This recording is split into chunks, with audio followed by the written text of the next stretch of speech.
অবশেষে ঢাকা চাঁদপুর লঞ্চে হয়ে মুক্তারপুর ঘাটে মুন্সিগঞ্জ সদরের যে পুরাতন বেড়িবাঁধ রোড সেইখানে ঘাটে এসে পৌঁছাইছি। আমাদের এখন মুন্সিগঞ্জের এক ভাইয়ের একটা টেসলায় আমরা উঠেছি।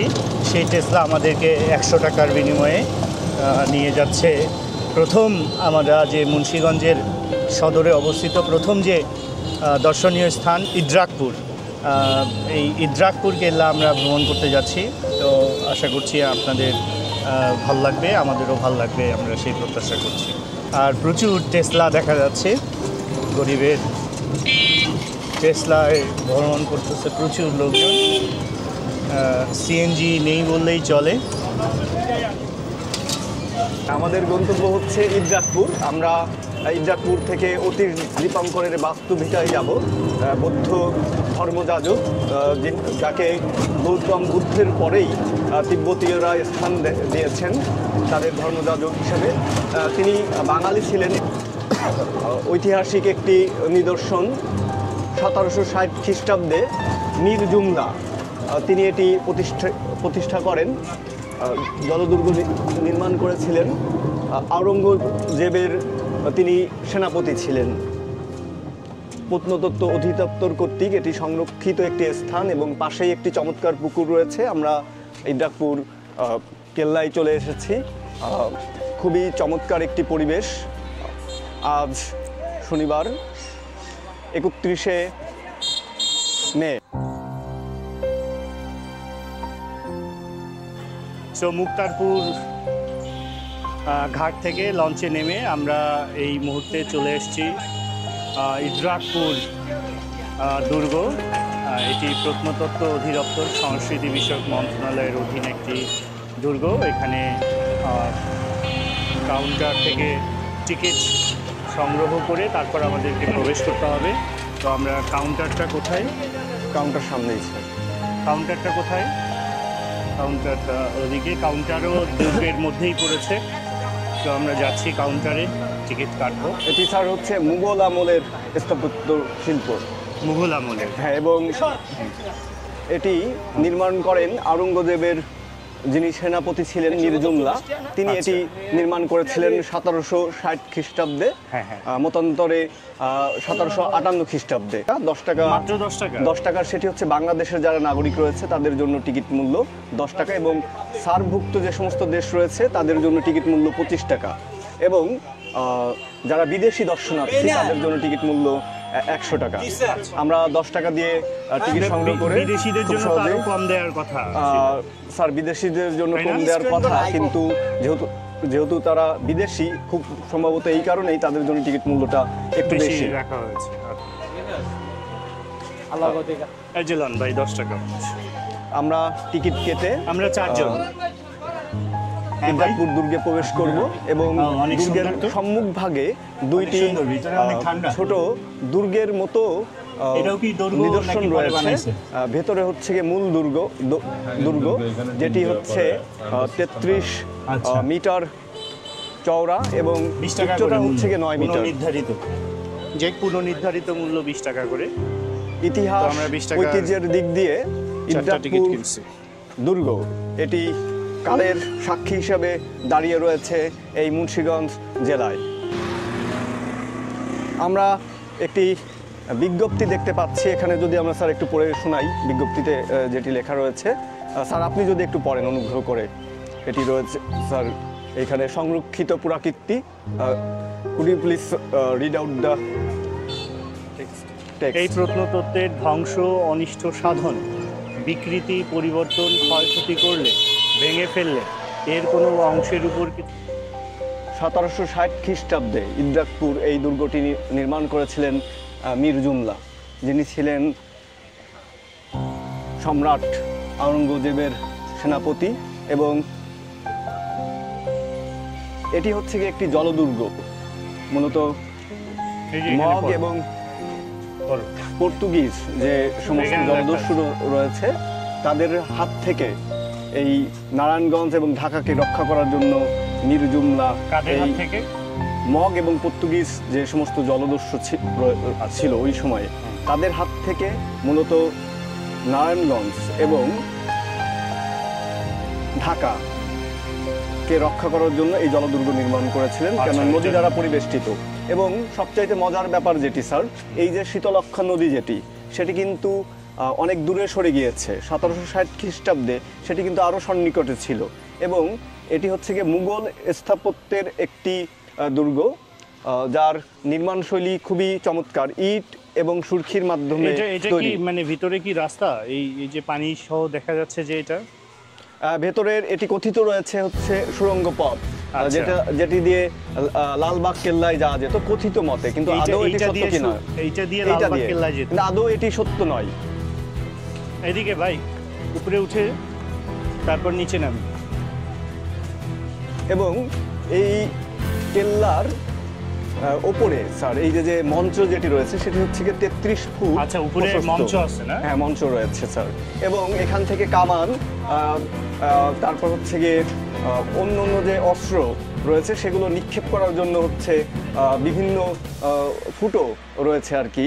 এই যে এখান থেকে যদি আপনি দেখেন, এবং আপনি যদি দেখেন এই পাশে মঞ্চের মতো করে গোলাকৃতির দুইটা দুর্গ, ছোট ছোট দুর্গ রয়েছে, এবং ওই পাশেও কিন্তু স্যার দুইটি দুর্গ রয়েছে। এবং এই যে এটা কিন্তু অনেক প্রশস্ত স্যার, এটা অনেক প্রশস্ত স্যার। যদি আমরা ইতিহাসের দিকে তাকাই, আপনি তো জানেন স্যার যে পক্ষ ছিল না, পক্ষ স্যার এগুলো এরকম ছিল না। মূল ইতিহাস যেটি স্যার, আমরা জানি যে মুঘল সাম্রাজ্য 1526 খ্রিস্টাব্দে পানিপথ পথের যে যুদ্ধ হয়েছিল তার মধ্য দিয়ে প্রতিষ্ঠিত হয়। বাবর সেটি প্রতিষ্ঠা করেন, এবং বাবরের পরবর্তীতে জাহাঙ্গীরের পুত্র শাহজাহান, সম্রাট শাহজাহান, যিনি তাজমহল নির্মাণ করেছিলেন, তাজমহল নির্মাণ করার পরবর্তীতে তিনি ময়ূর সিংহাসনও স্থাপন করেন।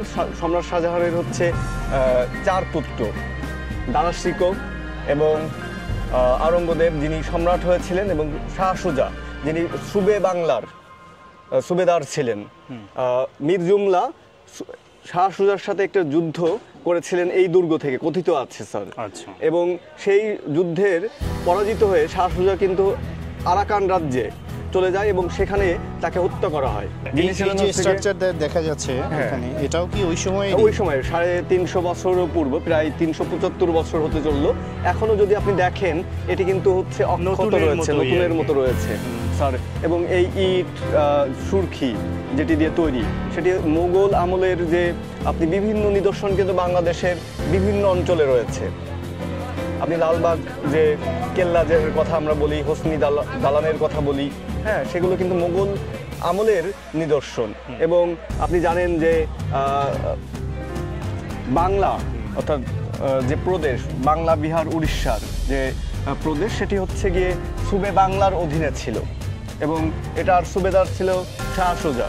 26 স্যার আমাদের তিনি নিচে যাচ্ছেন, এই যে দেখা যাচ্ছে এই পথটি চলে গিয়েছে একদম নিচে ভূগর্ভস্থে চলে গিয়েছে। কাজল স্যার রয়েছেন, সুলাইমান স্যার রয়েছেন, কাজল স্যারও নিচে নামছেন এই দুর্গের। আমিও নামবো এবং নেমে দেখানোর চেষ্টা করব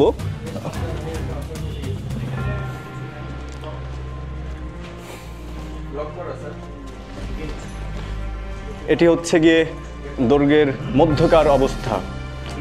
26 স্যার এসে বলছেন এটি তালাবদ্ধ, এটি গুপ্তপথ বলে প্রচলিত ছিল, কথিত ছিল, আদৌ এটি সত্য নয়। সুলাইমান স্যার তিনিও দেখে আসলেন, এবং আমি আমাদের দর্শক যারা রয়েছেন তাদেরকে দেখানোর চেষ্টা করব। এই যে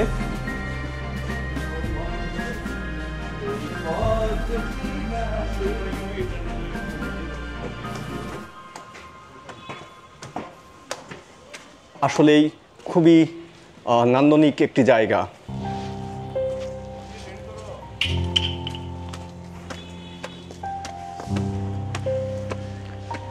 এই জায়গাটি 33 মিটার প্রশস্ত এবং 9 মিটার উচ্চতা বিশিষ্ট একটি দুর্গ, এবং আমরা চারপাশ দেখানোর চেষ্টা করলাম। এই 4টি দূরে দেখা যায় এবং কাছে দেখা যায়। এটি দিয়ে আমরা কাছে দেখতে পাবো, এই বড় যে ছিদ্র রয়েছে সেটি দিয়ে দূরে দেখা যাবে, এই যে যদি দেখাই, এবং প্রতিটি জায়গায় এরকম রয়েছে। এটিও একটি শৈল্পিক, একটি ফুটো এবং একটি ছিদ্র এবং অভ্যন্তরে 4টি ছিদ্র। প্রতিটি ছিদ্রের সম্মুখভাগে একটি এবং ভেতরে 4টি। হয়তো বা 350 বছর পূর্বে এই দুর্গ এমনটি ছিল না। শীতলক্ষ্যা নদী আরও সন্নিকটে ছিল। 350 বছর পূর্বে এটি নির্মাণ হলেও এখনও অনেক শক্তিশালী মনে হচ্ছে। ধ্বংসপ্রাপ্ত হয়েও এখনও যেটুকু জৌলস ধরে রেখেছে, বর্তমান সময়কার যে স্থাপনা রয়েছে সেটি হয়তো বা 30, 40 এবং 50 বছরের মধ্যেই জরাজীর্ণ হয়ে যায়। এই দুর্গে প্রবেশ করতে হলে যে জলাধার ছিল সেই জলাধার ডিঙে প্রবেশ করতে হতো। ঐতিহাসিক একটি নিদর্শনের সামনে দাঁড়িয়ে খুবই চমৎকার একটি অনুভূতি হচ্ছে আমার মধ্যে। মোগল আমলের নিদর্শন আসলেই কতটা নান্দনিক সেটি নিজের চোখে না দেখলে বোঝানো যাবে না।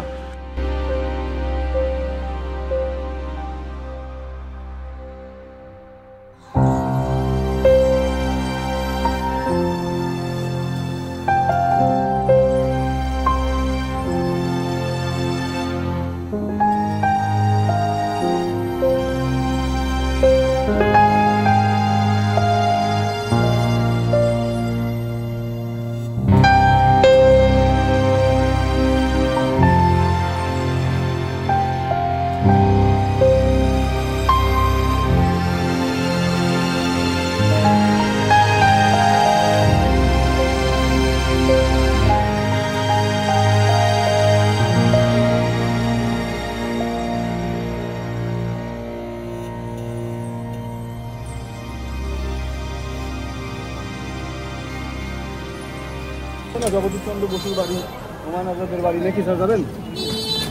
অতীশ দেবঙ্করের বাড়ি কত দূরে এখান থেকে ভাই? অতীশ দেবঙ্করের বাড়ি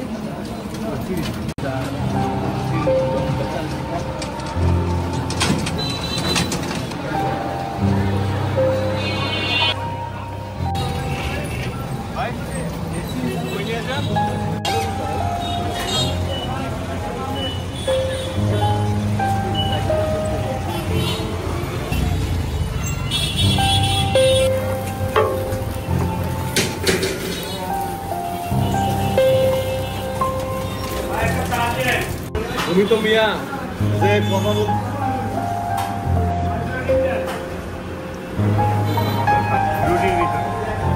রুটির ভিতরে টিস্যু স্যার।